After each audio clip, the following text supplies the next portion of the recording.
तुझे थोड़ा भाव क्या दे दिया, तू तो हल्के में ले ली। मेरी कदर उनसे पूछ जिसको मैं रिप्लाई तक नहीं करता हूँ।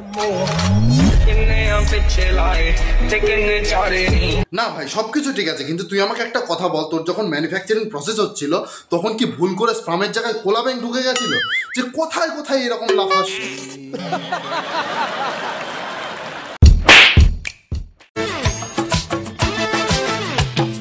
ये अदा भी उसकी क्या काम कर गई, जाते जाते एक हंसी शाम कर गई। এ দেখো, এটা হলো পাকিস্তানের সুপার হিরো। সালা মুখের মধ্যে 5 কিলো ময়দা লাগিয়ে ক্যামেরার সামনে এসে বাল বিচি করছে। ওকে গিয়ে কেউ বোঝা আমাদের স্যান্ডি সাহা সকালবেলা পোদ মোছার পর যে মুড়িয়ে টিস্যুটা ফেলে দেয় না, ওইটা তোর থেকে বেশি সুন্দর লাগে।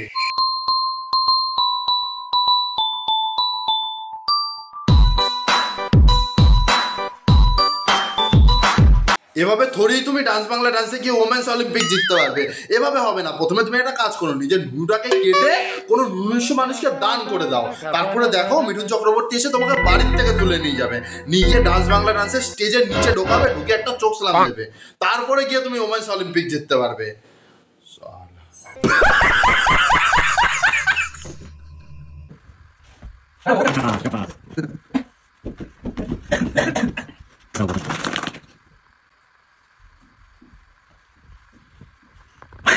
হাততালি দাও, ওরা পাকিস্তান অলিম্পিকের তৈরি করছে। এবার সত্যি তোরা গোল্ড না ডাইরেক্ট হীরা নিয়ে চলে আসবি।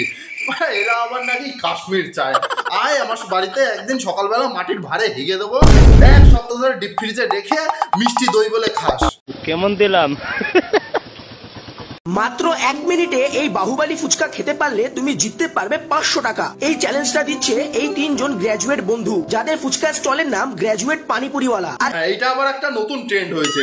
সালা কোনো দোকান খুলেই গ্র্যাজুয়েট চাওয়ালা, গ্র্যাজুয়েট ফুচকাওয়ালা, এইসব থেকে না আমাদের পাশে বাড়ি একটা পায়খানা পরিষ্কার করা কাকু ইন্সপায়ার হয়ে গেছে। ইন্সপায়ার হয়ে নিজের নাম দিয়ে দিয়েছে এমকম পায়খানা পরিষ্কার করনেওয়ালা।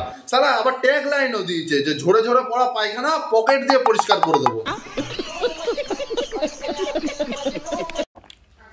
আমরা যদি সেজে গুজে ফিটফাট হয়ে এখানে না আসি তাহলে তোমরা থোড়ি আসবে? হ্যাঁ, বিরিয়ানির দোকানে থোড়ি আমরা বিরিয়ানি খেতে যাই। আমরা তো রচনা ব্যানার্জির কাছ থেকে শিখে আসা দুটো মডেলকে দেখতে যাই। শালা এদেরকে কি কেউ বোঝা যে রূপচর্চার জন্য ঘিটা তোমার শরীরে ঢালছো, সেটা শরীরে না ঢেলে ঘ্রাণ বৃদ্ধিতে কাজে করো, বিরিয়ানি হাড়িতে ঢালো। তাহলে দেখবে ওই মাছির মতো ঘুরে বেড়ানো কটা ফুড ব্লগার ছাড়াও ভদ্র কাস্টমার যাবে স্বাদের জন্য। রাজুদার কাঁচা পরোটা নিজের চোখে দেখেন বন্ধু, দেখা বিচার করেন। হ্যাঁ যাও, এবার বাড়িতে গিয়ে ভেজে খাও। ভোর 4টের সময় লাইন দেবে তো কি করবে? যে পরোটার সাথে 4টে ইনো ফ্রি দেবে নাকি? রাজুদা বলে তো শুধু কাঁচা পরোটা দিয়েছে, আমি হলে সারা ময়দার গোলা ছুঁড়ে মারতাম। 4টের সময় পরোটা খাবে। निकल लौड़े, पहली फुर्सत में निकल। चड्डी पहने हो? किस कलर की चड्डी पहने हो? बता दो। এবার অরুণদা বলবে কি করে যে পরোটার মধ্যে সিক্রেট মশলাটা মেশাতে হয়, সেটা চাটনি পড়লে বের করতে অসুবিধা হয়, তাই পড়াই ছেড়ে দিয়েছে। আর তুই ওর চাটনির কালার দেখে কি করবি? ডাইরেক্ট লুঙ্গির তলায় ঢুকে যা, আর অনেক কিছুর কালার দেখতে পারবি। এই পাশ দিয়ে ও হো কি লাফাচ্ছে আবার। ভাই প্রথমে ছিল ওই ট্যাটুওয়ালা, যে শালা মেয়েদের সব কিছু খুলে ফেলে ট্যাটু বানিয়ে দিত। তারপরে হয়েছে আমাদের এই রায় দিদি, শালা যে নিজে সবকিছু খুলে ফেলে বিরিয়ানি বিক্রি করে দেয়। अबे साले নোংরা নোংরা যত সব। আমি বলতে চাইছি মানে দোকান খুলে তারপরে হচ্ছে কি বিরিয়ানির হাড়ি খুলে, তাহলে বিরিয়ানিটা বিক্রি করবে কি করে? নোংরা চিন্তাধারা যত সব। गजब टू विवाद आदमी। Happy birthday to you. कामयाबी कामयाबी हाथों को लकीरों से नहीं, माथे को पसीनों से बनता है। এ বাবা, এটা কি করলে অরুণদা? তোমার সিক্রেট মশলা সবাইকে বলে দিলে। আর একবার এই মেয়েটাকে দেখো, মনে মনে শিওর বলছে বাবাকে শুধু বলেছিলাম একটু চিড়িয়াখানায় ঘুরতে যাবো।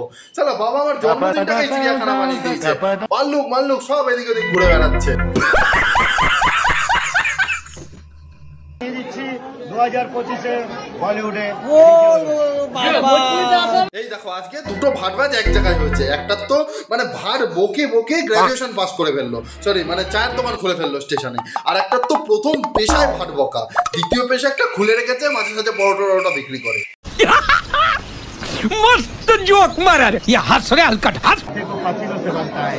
जो आदमी ये बात नहीं समझता है वो सब भाड़ में। আরে দাদা ওটা ভাটবাজ ডিজে অরুণ, ওই লাফাতে থাকা বিরিয়ানির দোকানের মালিক না যে তোমার দেখেই অর্গাজম শুরু হয়ে গেছে। আর নিজের মেয়ের জন্মদিনে বউকে সামনে রেখে কে করে এরকম ধরনের বালবিচি, মানে এটা একটা মাত্র মূর্খ সরি গ্র্যাজুয়েট চাওয়ালার পক্ষেই সম্ভব। আরে কি কাকিমা কেমন লাগছে? না মুখে নিয়ে বলো তো কেমন লাগছে, না সত্যি করে বলো। হেবি না, ওই জন্য কাকা বললো। সব কিছু বাদ দাও, শুধু এই ক্লিপটা একবার ভিডিও অফ করে দেখো। আরে কি কাকিমা কেমন লাগছে? না মুখে নিয়ে বলো তো কেমন লাগছে,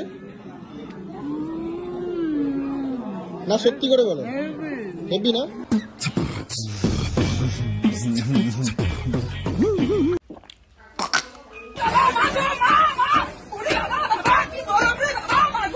দেখো এতদিনে পশ্চিমবঙ্গের উন্নতি কতটা হয়েছে এটা আমি ঠিকঠাক জানি না, কিন্তু আর কিছু বছরের মধ্যে মানে 2025-এর মধ্যেই আমাদের পশ্চিমবঙ্গের পরোটা ইন্ডাস্ট্রি যে রিলায়েন্সকে টক্কর দিতে চলেছে এটা আমি শিওর, মানে চোখের সামনে একদম পরিষ্কার চলছে।